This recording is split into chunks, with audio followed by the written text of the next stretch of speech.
a couple other ways that we can brainstorm the amygdala response and how to balance it is, again, engaging those other parts of our brains. This is also a theory of EMDR therapy, where they use a light that bounces back and forth, and sometimes you're holding things that vibrate as well. So it's like actually activating both sides of your brain while you're sharing, and so it actually helps to create new synaptic bridges in your brain inherently, just because you're thinking about it while your brain's being activated differently than it has before. So sometimes we can stimulate our brain in ways that operate on that same theory of trying to get both sides of our brain to have to do something to engage, because again, that's going to get more balance to my brain, more parts of my brain activated to balance that my amygdala is shutting some stuff down.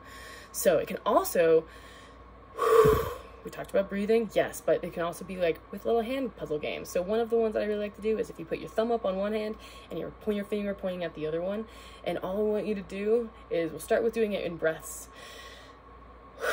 Switch. So you got thumb up on the other, pointer finger pointing. So again, we're gonna start with just doing it on the breath.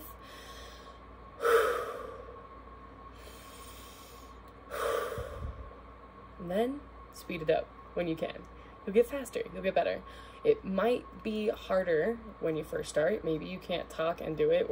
This has taken me some practice, and I still mess up sometimes. So when you start to do this though, again, what's happening is your brain is having to operate both sides. So it's actually helping my brain feel more grounded. I feel more in control. I've got more contact with the different aspects of my brain that are giving me information about what's going on. So I'm like, oh, this feels nice. Sometimes I do this before I'm able to take a big breath. Sometimes I start doing this while I'm still crying, or while I'm still frustrated, or while I'm still angry, because I can't just take a breath yet. I'm not ready for whatever reason. So sometimes I'll go to this first. There's also like the Itsy Bitsy Spider type stuff. This one is a good one. There's also things like where you start on both on the same side of your hand. So pinky on this hand and pointer finger on this one. And you go in order. So staying with the same part of your hand on both of them. This can also, again, help activate different parts of your brain at the same time. And you'll get faster. Oh, I messed up. See, you'll still mess up, and that's okay.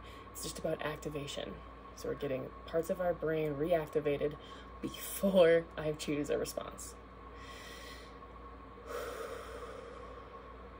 More to come.